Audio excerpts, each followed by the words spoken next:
What is up, FPLers? We are here with Jason from Elite FPL. Jason, how are you doing today? Hello, I'm really good, thank you. Thank you for inviting me onto your podcast.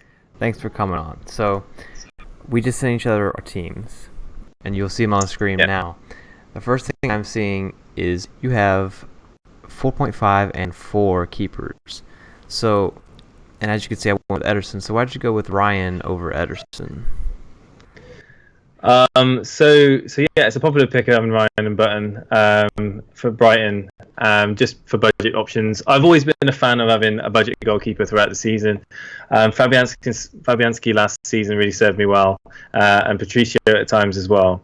There's a lot of as we get onto, there's a lot of assets in the FPL this year that are a lot more expensive, and to accommodate them, you need to try and make sacrifices, and I believe that by doing budget goalkeepers, that's one of the methods so far with my current draft where I've been able to get in some of the other players I wanted. Yeah, I mean, the thing about Brighton is, well, I don't know, I just like getting on such a good start. Like, Brighton play Watford away first, so I think that's 2 points. Like, I don't think they're going to clean sheet that game. I don't know. Maybe I started off with Ederson last year, and I'm just convinced by that, but obviously, things are still yet to change, but right now I am liking the premium options, just because I think that with the Man City, with either Alisson or Ederson, I think they can start off by getting at least two out of the first 4 games will be clean sheets. And when you consider the price of the Man City defenders, Laporte's more expensive than Ederson. And I do not think, obviously we're going to have to see in preseason, but I don't think Mendy or Zinchenko will be necessarily locked on, although you do have Mendy. So let's see. Oh my gosh. You got Jamie Vardy. I cannot find the money to get him in right now. I mean, I would like to start off with him because I think they'll start off hot, but wow. I think the main talking point of my team is I've chose not to get Salah in at the moment. Oh, I didn't even realize that. Yeah, that's. And I've opted to go with De Bruyne and Sterling, and Mendy is my third Man City. I do like Laporte, but we all know what happened last season at the beginning with Mendy. That the combination of Robertson, Alonso, and Mendy. For the first couple of weeks was crazy. I'm not saying it's going to repeat itself, and I will be watching Man City in pre-season along with a lot of other teams actually, just to see who really nails that spot in the left. And it's just at the moment Mendy's in. Is he nailed? Is he 100% nailed? No. And you could probably say the same thing for a few others in my team at the moment, but I'm happy with how it looks at the moment, but we'll obviously get on to the other players. Yeah, so you went Van Dijk and not Robertson. Obviously, I went with Robertson, and we both went with the other Liverpool guy, Trent Alexander-Arnold. So the Van Dijk and Robertson one is an interesting one. For me personally, maybe it's because I made such a big mistake by getting Van Dijk last year. He was more. I got him instead of Trent Alexander-Arnold at the end of the season. He was more expensive, and he did worse. So the 0.5 there, I don't know. For me, I just don't want to be punished by Robertson or Trent Alexander-Arnold. Basically, right now, of course this could change. Right now, my whole strategy is just I don't want to be beat by Man City and Liverpool defenders. So I have Ederson, Laporte, and then I have my 2 other Liverpools. So the Van Dijk over Robertson. What made you choose Van Dijk instead of Robertson? I just think that Robertson had a really good year, but Van Dijk had an even better year for me. And I know FPL is all about the assists and clean sheets, but I do think that I might raise a few eyebrows, but I think Robertson may have slightly overperformed last year. I mean, I've got no evidence to back that up. This is just my own gut feeling right now. And Van Dijk at 6.5. I mean, he got 5 less points overall last season. So I just feel like there's probably little in it anyway. Again, it's just a gut feeling on that to go with Van Dijk. I know a lot of people have debated between the two. I did decide to go with Trent Alexander-Arnold. So yeah, those are my 2 defence for Liverpool. But again, be watching pre-season and seeing how they perform, and I'll try and make a more informed decision closer to the time. So you're expecting big things of Everton at the beginning of the season? Well, yeah, I've got Dino in. I mean, he was a frustrating player last season, getting crazy hauls and then getting red cards. But yeah, I do like Dino. I like watching him. He's great on set pieces. He's really he's good at attacking threat for Everton, and obviously Sigurdsson's on set pieces and penalties. So for me, at 8 million, he's a must-have really. Between him and Richarlison, I opted to go with Sigurdsson, and that was admittedly I did toss a coin for that one, because we all know that Richarlison starts the season really well. But I've decided to double up on Everton. I think a lot of people have gone with Digne and Sigurdsson in their teams, so it's not like I'm going sort of maverick on this. And the fixtures are pretty decent starting fixtures. They've got away at Crystal Palace, Watford at home, which I think they can do something, definitely do something in. Aston Villa away, Wolves at home, Bournemouth away, Sheffield United at home. So it's like, to me, their first, first 6 fixtures until they hit Man City in game week 7, I expect to get some attacking returns in those games. All right, so I was I'm gonna have to cut that out. Hold on, let me find. Let me see if I can find Steve-O's team. Which one? Okay, either way, I'll just ask the question and I just hope it's right. All right, so so I was looking at another elite FPL podcast members team, Steve-O. He currently has Azpilicueta, who's also 6 million. What do you think about such a decision to choose a Chelsea defender for 6 million when there's so many other good 6 million options like Mendy, which I believe he has Mendy, Dean, people like Laporte and Van Dijk in that price range? I mean, I mentioned it on my solo podcast the other day. I mean, it's in terms of Chelsea. For me, I'm just staying away from them at the moment. It's a bit like Man United. They're going for a transition period for me, and yeah, the signing of Pulisic. What's his name? What's his name? That. Just say Christian. It's Pulisic or Pulisic. Yeah. All right, can we cut that? We'll cut that. Hang on. I cut that. We're leaving that. Right, you get to choose what stays in. Right, yeah. So yeah, I don't fancy much Chelsea, to be honest with you. Me neither. Pulisic, I think his name is. Yeah. Just had a brain fart. I'm not convinced with Chelsea at the moment. Giroud could end up being an absolute bargain, but at the moment, beginning of the season, I feel that you can get some better picks in defence for 6 million, like you've mentioned. I would stay away from Azpilicueta myself. Yeah, I'm probably. It is weird seeing like neither one of our teams have Chelsea or Man United players, but that's just how it's going to be this season for most FPLers, I think. Yeah, unless you had Wan-Bissaka before he moved, and then of course you're less likely to have him in there. Yeah, he's pretty much too overpriced. So on a side note, do you think you're gonna beat Steve-O again this year?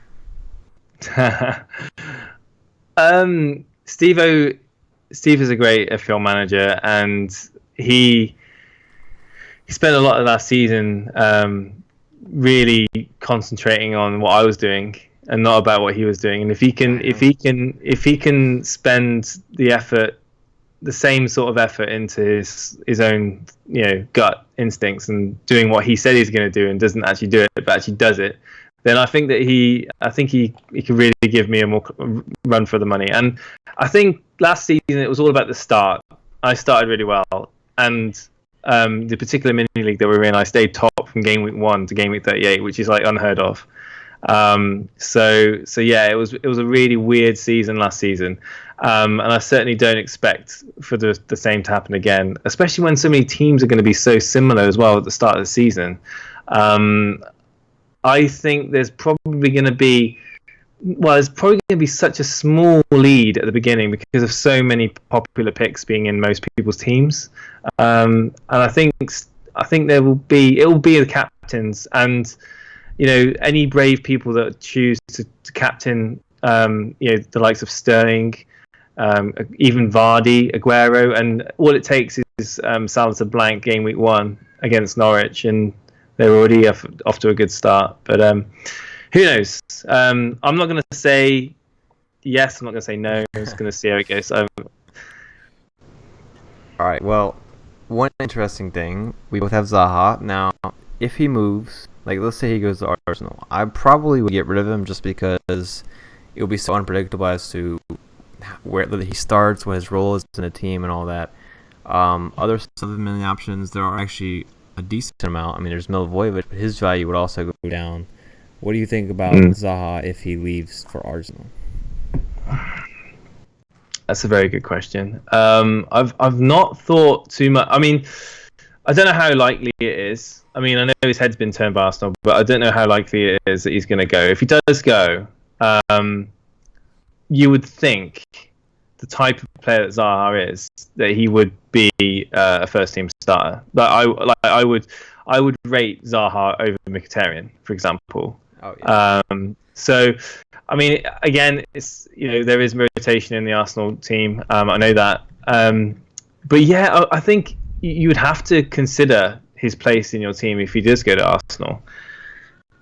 He's so vital to Palace, and he wins so many free kicks and penalties from Milivojevic that with VAR in this season as well. I think the players like Zaha you're going to want in your team. The kind of technically gifted, the ones that can go around players, that can fool a defender to sticking a leg out. That's all it takes, especially now.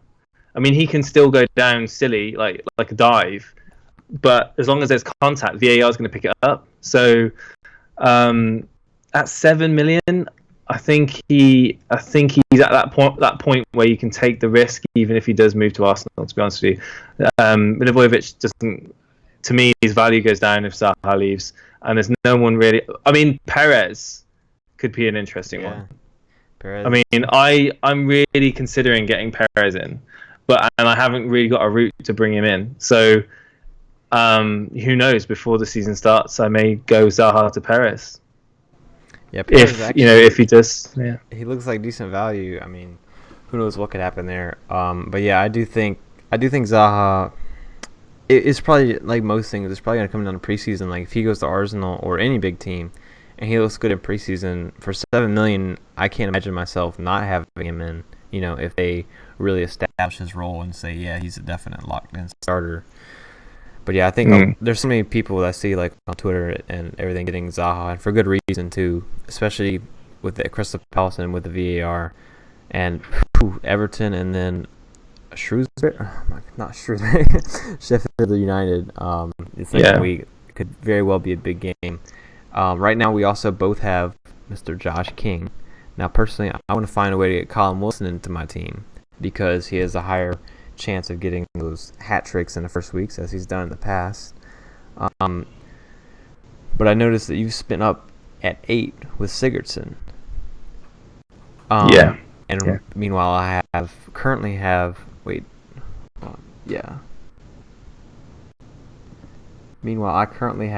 Calvert-Lewin. So, what do you think about Calvert-Lewin, and why would you choose to pay up for Sigurdsson so much instead of him or some other cheaper midfielder? I admire Sigurdsson as a player, and I think he did really well last season. He's quite a consistent player, and he's great at set pieces on penalties.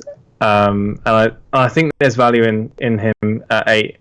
But I mean, if I do want to do what you suggested and upgrade Josh King to a Callum Wilson, or just free up some funds, I could always downgrade Sigurdsson for Perez, for example, and just free some money up that way. But at the moment, I can't see past Sigurdsson in that Everton team. Just on the eye test from last season, he was just so good throughout the season, whereas Richarlison kind of faded away for me. Keeping an eye on Calvert-Lewin, of course, but But at the moment, he hasn't done enough to make me choose him over Sigurdsson. If Calvert-Lewin scores in every preseason game, will you have him?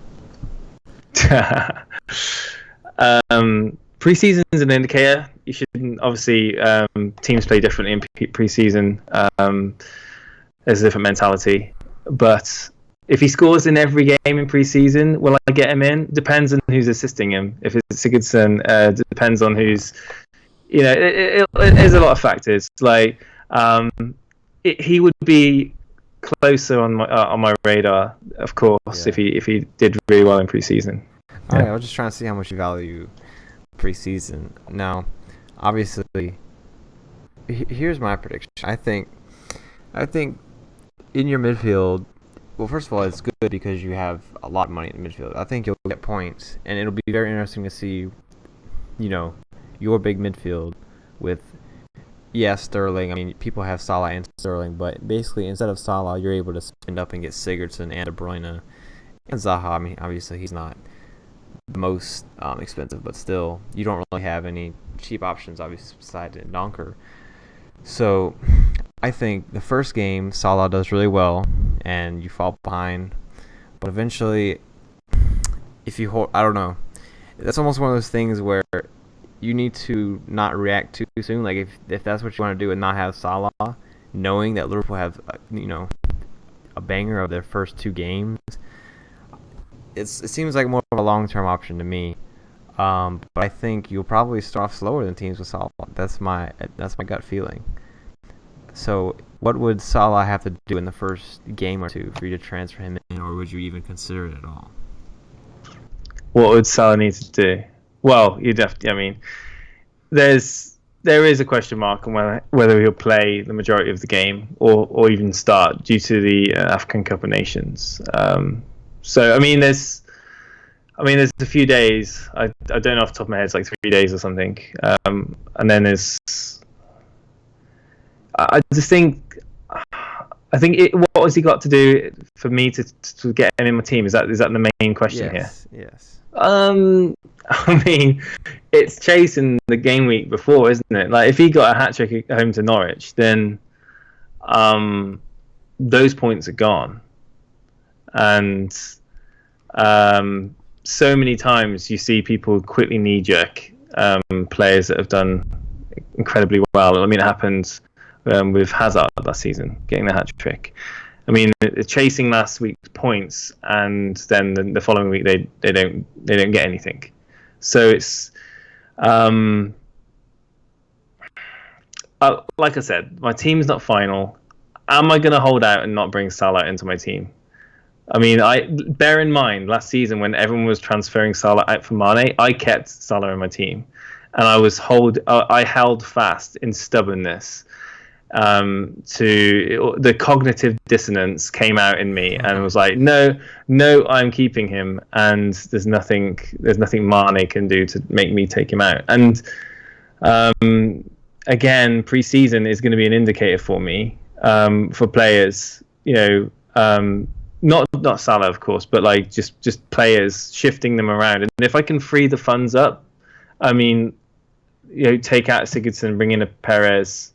Maybe downgrade a defender or something like that. I don't know. We've got De Bruyne there at 9.5. I've got Sterling in my team. I've got the funds to bring Salah in. So, I mean, Salah at 12.5. I mean, if I downgraded Sigurdsson and brought in Perez, I just need to find 0.5, which I've got in the bank. So I've got 0.5 in the bank, by the way. So if I take out Sigurdsson for Perez, for example, I could do De Bruyne to Salah. So that is an option straight away without me having to think too much.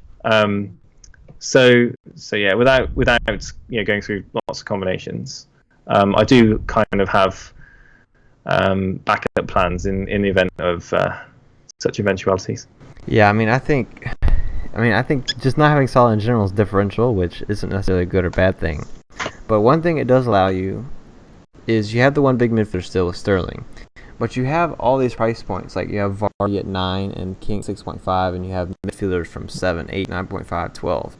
You're basically hitting every price range, and that means pretty much whatever player starts, if there's some player that just starts off the season really hot, and you're like, I have to get him in you could pretty much straight swap them into your team just because of the balance you have, where you have one big striker. Yeah, he's not 12, he's not Aguero, but he's still, Firmino and a lot of the other big nines. And you have a cheaper one, and the balance in midfield with a 7-8, so you don't have to like switch over positions and take too many hits if you really want to get somebody in this big. So I think in that way your team's probably more balanced than mine. And so let's see, you're playing a 4-4-2. I'm good. Yeah, of course. Yeah. Okay. 4-4-2. It's interesting because the thing that always puts me off of getting like one really cheap striker like Connor Wickham is just because he's most likely not going to start. The 4.5 strikers just obviously aren't the best, but my bench still is pretty weak. So, do you want to know how many times my third sub actually came into play last season? How many times? Once, and that was on that was on the bench boost. So wow, I guess there's a benefit. Like if you have a bad bench, you need to get people like Van Dijk that we're going to start. So I guess that makes sense.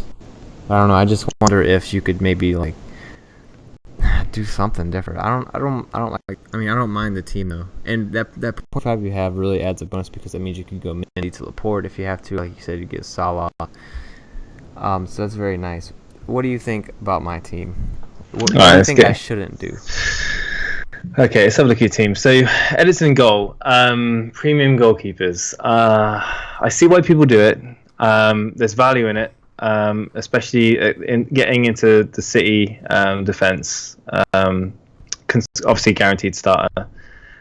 I don't like premium goalkeepers. Like I said earlier on, I like to have my budget ones.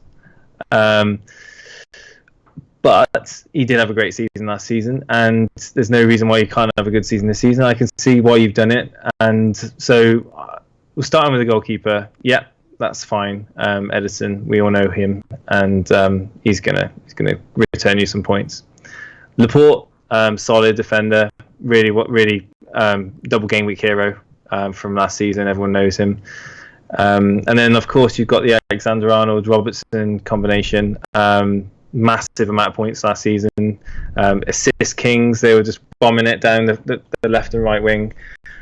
Feeding the ball into Mane and Salah to get on the end of, and that's always going to bode well going into the season. You should be confident. The first game at home to Norwich, lots of people are going to be choosing 2 Liverpool defenders, maybe even 3 Liverpool defenders if they want to really stack up and they don't want to spend out on Salah. A lot of disappointment, of course, if Norwich do score that game week 1. I guarantee it. The forums will be meltdown. Zaha, yeah, like we spoke about Zaha, I completely see why you brought him in. There is obviously a question mark whether he'll stay at Crystal Palace. But if he does, there's good fixtures for him there at Palace. He's got the potential to bring penalties, and the price is a bargain. So definitely see why you brought Zaha into the team. The same reason I did. You've gone with Salah. I think it's a sensible option to go with Salah. With his fixtures, and with his, with what he can do for that Liverpool team, really, and it's just if you can make that money work, which it seems that you have from just browsing at your team, then yeah, he's going to be a captain pick pretty much guaranteed every week. Sterling, what can I say? I mean, last season, one of Pep's favourite picks. Played a lot of minutes, didn't get rotated much at all, and got some mega points in some really big games for City. So yeah, a sensible choice having Sterling in. Highly owned, so you're covering yourself there as well. We could talk about the high ownership of Salah as well, about the risks of not owning him versus the risks of owning him, which is very little. You got Brooks, which is that is, to me, Brooks is a question mark, because how many minutes is he going to get? Is he going to be nailed on? I do like the look of him. He's young, he's hungry, and he can get goals, and he's a really a cheap entry into the Bournemouth attacking line. I see. I out of Fraser and Brooks, I would go Fraser. What made you go Brooks over Fraser? Well, pretty much just the price, but also the fixtures are just so easy. My thinking at the moment is let me just get some of the players in. But yeah, as far as Brooks goes, what I was looking at earlier, I could drop Brooks down to a 4.5 like Den Donker, and now he would still have to be my starting lineup, which would be bad. But I could upgrade King to Wilson, which I would really want to do. But yeah, that's pretty much based on preseason. Like if I see Brooks doing well, or maybe locked in starter, getting a lot of minutes, stuff like that. Then I'm probably gonna keep him in. But if he doesn't, or if something bad happens or whatever, I can just change the style of my team because there's really I guess I sort of have to because there's really nobody else around that price point, 6.5 or 6 million, that's really good. I could go Roberto Pereira, but I don't really trust him. So yeah. But what about Perez? Oh yeah, I haven't even really considered it since he came in. Yeah. Again, that's something I had to look at, but right now it's Brooks because I think Bournemouth in the first games, I just think they'll be so good, and I just can't quite afford Fraser. That's pretty much the only reason why. That's fair enough. Okay. Calvert-Lewin, chose to go with Calvert-Lewin. What's your thoughts on that? Calvert-Lewin, again, I can't really afford much more. I could try to get 0.5 more at that spot to get maybe Jota, who's another player that's been in and out of my recent drafts. But main reason for Calvert-Lewin, I just think Everton will start off pretty well, and I want a piece of the team. Again, he's something that depends on preseason. If he's starting like in striker every game and he just does okay, he's got a good chance of staying in my team just because of the quality of the team. Because Everton are a top 8 team at least, so I think it's just good value. I don't expect the biggest things out of him. I'm not the biggest fan of him. His finishing hasn't been the best. I don't think he had the worst expected goals and expected assists and the stats of that nature. I'm not impressed by his quality, I have to say that, but again, I understand if you have objections to that thing. That's probably my number one player on my team right now that I'm like, if there's something better I could do there, then I'm looking for it. But it's just decent value for me right now. You mentioned a name a minute ago, Diogo Jota. Really impressive last season. I do admire watching him play. He's priced at 6.5, the same as Deulofeu. You opted to go with Deulofeu. Is that purely fixture? Is that fixture related, or is that purely because you think Deulofeu is going to score you more? It's so fixture related. Like I've said this in other videos, I'm probably more fixture based than most managers I talk to. They're like, most people say form over fixtures, I think. But I tend to pick fixtures a little bit over form. If I was to pick Jota, it would be just because of form. He looks so good. But then again, Deulofeu does too. The thing I like about Deulofeu is he has really a high ceiling per game. Like he can get a hat trick as he did last season. But my thing is I usually never pick Deulofeu because I'm biased towards him. He's like one of my favorite players, if not my favorite player in the EPL. He used to play for Barcelona, and I watched Barcelona and stuff. And his step overs are maybe the best in the world. But anyway, so. I'm just such a bad decision maker with him. I typically just never get him because I'm like, I don't want to get him just because I'm biased for him. So, but right now I'm going that just because that Brighton fixture. Brighton will be on the road, and I think it's a chance for a Deulofeu hat trick, and those are games I try to go after. Same thing I want to do with Wilson if I can get him in. Oh, that's not good for my Matt Ryan pick then, is it? So we finished on King. Obviously, you're talking about your subs in a moment, actually. But your starting lineup, you got King in. Same as me. You mentioned it's because you can afford Callum Wilson. Are you thinking that King is going to be in your starting lineup come the beginning of the season? I really don't know. I have a feeling. I don't know. It's a battle between my liking of Callum Wilson and just me needing the money. In the end, it might be hard to say, I'm going to choose 8 million Bournemouth forward when I have a 6.5 million one that's on penalties too. But I don't know. King, he's good value. A lot of people have him, and that sort of makes me want to do something different. But I might stick with him. His stats aren't good from last season. I'm sure you've seen the posts on Twitter about his goals per minute and stuff like that. And I think the only reason people are getting him is just because of his price. People And he's on penalties. People love to say that. He's on penalties. He's a penalty taker. See the fixtures. But I don't expect him to score open play goals. I really don't. So right now, that's just the value. Do I expect him to be in my Game 1 team? I can't tell you. I really couldn't. Yeah. Well, again, completely understand that. You've gone for really. I mean, we're not even going to talk about your sub goalie because he's never going to play. So he's pretty much a dead rubber. But in terms of Hayden, these are just budget now, aren't they? You've gone Hayden, Rico, Kelly. Is that going to likely stay your defensive? Sorry, your substitute players are going to be looking that way, or are you thinking of changing any of those three? Well, hopefully in preseason or through transfers or something, I can find a 4 million defender that's going to be a starter, and that would kind of somebody like that. If Kelly, Rico start, or just some 4 million defender, I'm gonna get him in. But I was looking, and Dendoncker has a higher expected goals and I think expected assists than Hayden. Or I don't know, his underlying stats look better than Hayden, so I'll probably start off with Dendoncker instead of Hayden. As long as I was gonna say that he's a little bit less nailed on, I think, than Hayden. I don't know. I'm not sure, but assuming that signed a new contract now, he's okay. Assuming Dendoncker going to start, I'm definitely going to get him over Hayden.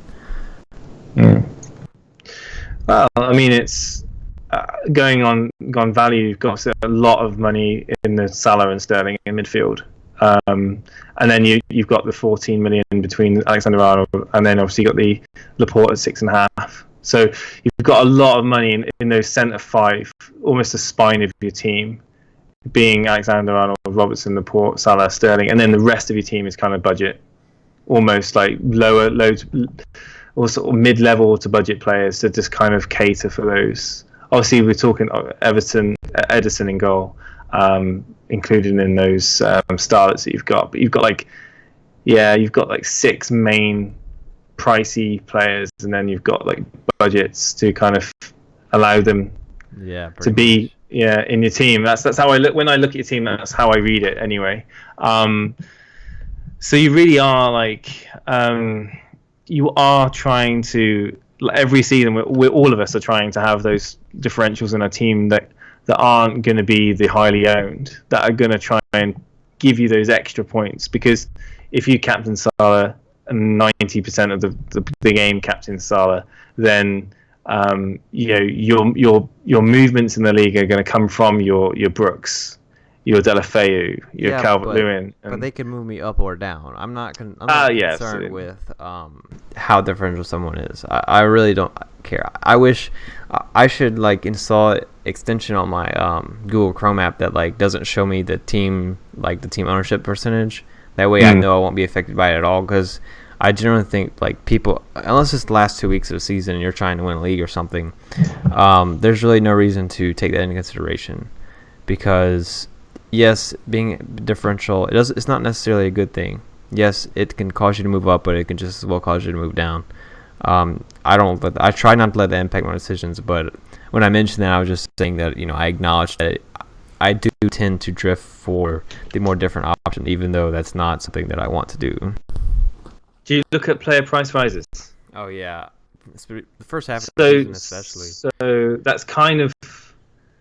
It's kind of that mindset that you were talking about a second ago, that you don't try and look at the ownerships, but then technically you could argue that ownership swings affect player price changes as well. So if a player is being brought in by the masses, then you don't want to miss out on a price rise. So even though you don't want to necessarily bring in a player that's being transferred in by everybody, because you don't want to be affected by what everyone else is doing, you may be affected by the price change, which is essentially the same thing. Does that make sense? Yes. But typically when I go after price rises, it's like I make my transfer really early, so I'm willing to take the risk that they don't get injured, assuming that it's not somebody like Luke Shaw or Kevin De Bruyne or something that gets hurt a lot.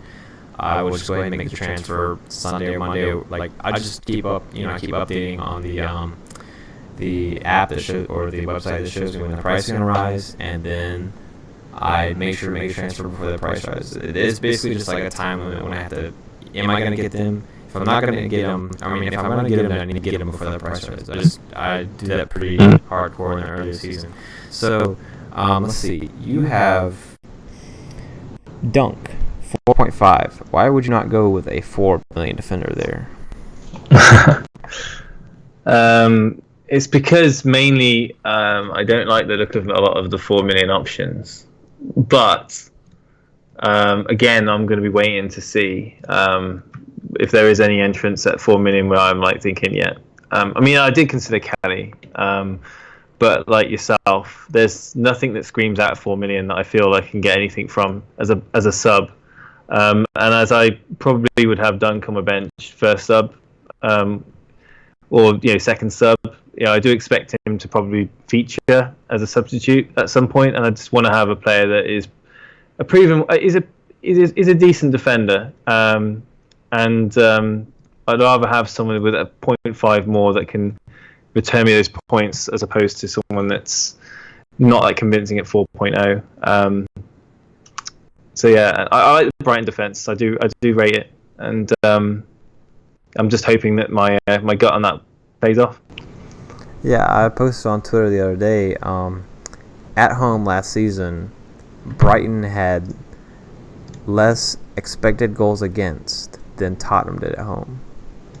Wow. Which is, I mean, it's bad for Tottenham. They didn't have the best, but Brighton, if you like the expected goals, you could say they got unlucky, I guess. So yeah, they can defend well at home. I mean, I don't have a problem with Ryan or Dunk. It's a decent option. I'm just not a fan of the 4.5 goalie. But so let's talk about. We mentioned Steve-O earlier. I'm going to talk about your other elite FPL member, Dan. I was looking at his team that he made in his video. His only Man City player, I believe, was Nicholas Mendy. He didn't have Sterling or Aguero. What are your thoughts on somebody going without a Man City attacking option? Yeah, Dan's pretty. He thinks on a different plane. I think sometimes where he brings in outside picks a lot of the time into his team. I mean, I haven't got his team up in front of me now, but yeah.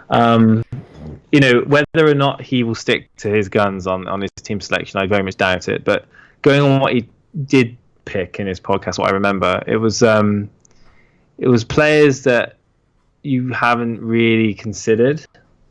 And yeah, I don't know if it was like a to try and spur conversation whether he actually genuinely thinks that it's going to prove him well in the first few weeks of the season. I mean, I will try to get his team up while we're on air right now, just so I can kind of like look at his team, because I can't actually, to be honest with you, I can't actually remember a majority of the picks.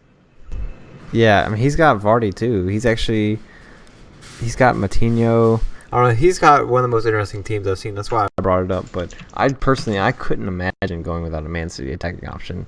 That just seems like waiting to watching every Man City game and then just suffering as you see just them winning 3 and 4 to nothing. Yeah, I mean, Man City, they've got they can steamroll any team, to be honest with you. But I mean, looking at his picks at the moment, he's got Matinho in Cathcart, Taylor. He's got Jimenez back in. It's obviously 7.5. It's really expensive. But Jimenez, he could easily do well for Wolves. So I can see why he's brought him in. But to me, he's a little bit expensive at 7.5. He's got Callum Wilson in. Solly March. I mean, there's some interesting ones there. Stecklenburg, Fabianski in goal. I mean, there's picks in his team where I can see why he's doing it, but like you said, to go with that, with only having one Man City in Mendy, I feel that you're missing out on a big ceiling of goals by not having either. I mean, even no Aguero, no Sterling, no KDB, and he's only got. Obviously, he's got 2 Liverpool. He hasn't got the 3. He hasn't got the 3 Liverpool. He's got the 2. So he's only got Alexander-Arnold and Salah. So, yeah, I personally don't think it's a balanced team. To me, there's a lot of risky players. Like players that you really are almost taking a punt on in game week 1? I know the game's about just trying to predict the best 11. I just think that you can predict a better 11 with the money that you have available. Yeah. That's just my opinion. Yeah. But of course, good improvement. The thing that's just weird for me the way he's built his team is, and you see some people do this. This is a strategy that's just so like against the way I think about FPL. He has people like Matinho and March, but he doesn't have any like 4 million defenders or just 4.5 minutes that are just like, you just go for the cheapest one because you're just going to put him on the bench anyway. He has some 4.5 defenders, but the rest are like a 5 million March and 5.5 million Matinho. It's like, for me, they're not quite good enough to play them every week, but they're a little too expensive to sit on the bench, so they're in that area where I'm just like, I'm not too interested in them in general. Yeah, you could end up with like 1 to 2 million sitting on the bench where you can invest in your team. I mean, like sub 3 is rarely going to be used unless you have a really unfortunate week. And like you hit the nail on the head, really. I just hate having that extra money on the bench when I could have just downgraded a bench fodder player to a 4.0 or 4.5. Yeah, me too. So Dan, if you're listening, your team is just so bad. No. But yeah, so what do you think about Jimenez versus Jota? We mentioned Jota earlier. Wolves at the beginning of the season, it's sort of hard because they have tough fixtures, but they typically do all right in tough fixtures. So are the fixtures all right? What are your thoughts on Wolves attackers? There's not too many. It's pretty much just Jimenez or Jota.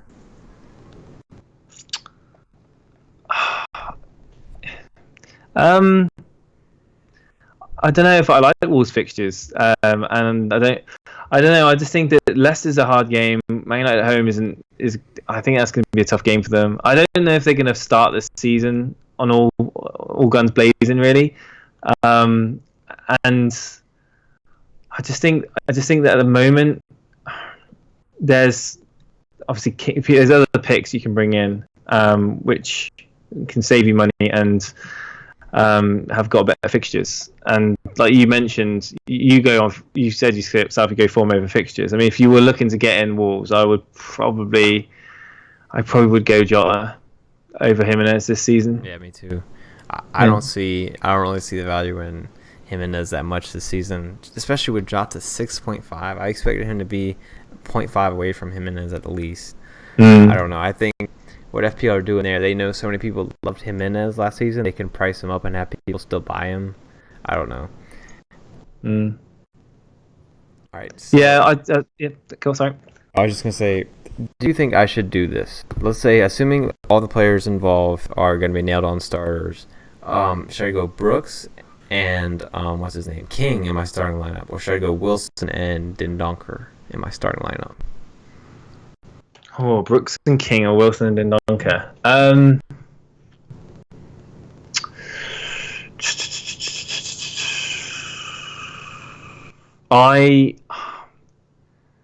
I like the Bournemouth. I like the Bournemouth team, and the fixtures are looking so nice for Bournemouth.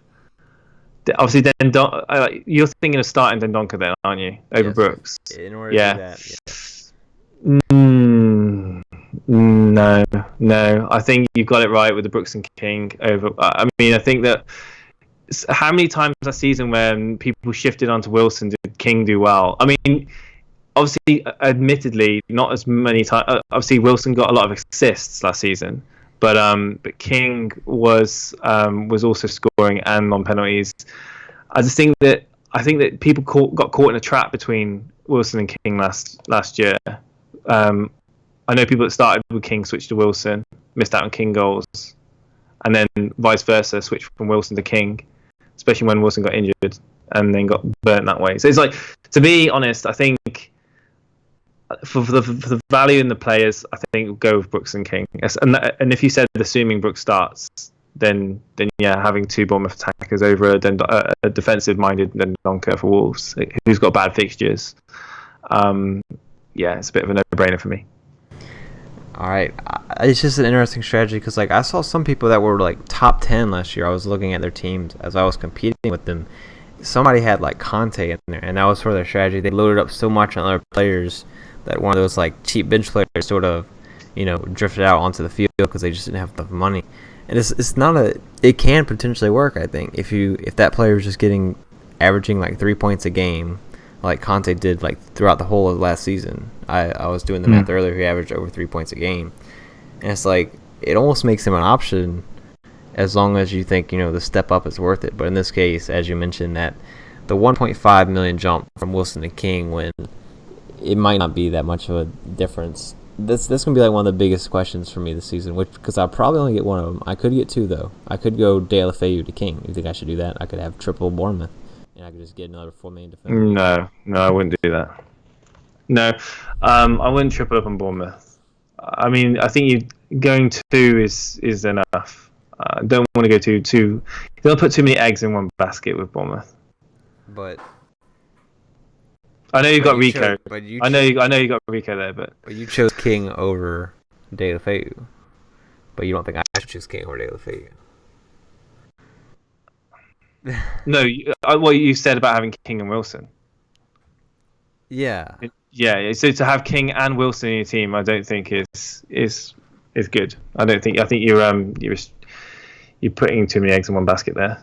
Yeah, I don't know. It's just the way I look at it. I'm just like, whoever I think is more likely to get more points, and I'm basically what I'm saying is I don't ever say, oh, I'm putting too much eggs in one. I don't ever look at it like that.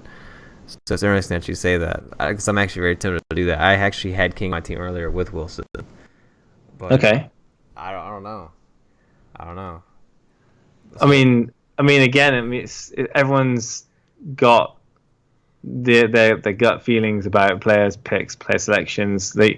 If you feel that Bournemouth are going to absolutely go on a crazy run of goals, through the Sheffield, Aston Villa away. Obviously, they meet Man City game week 3, but they've got green fixtures all the way down. I wouldn't even say Arsenal away is a hard game. Norwich at home, game week 9. You're pretty set.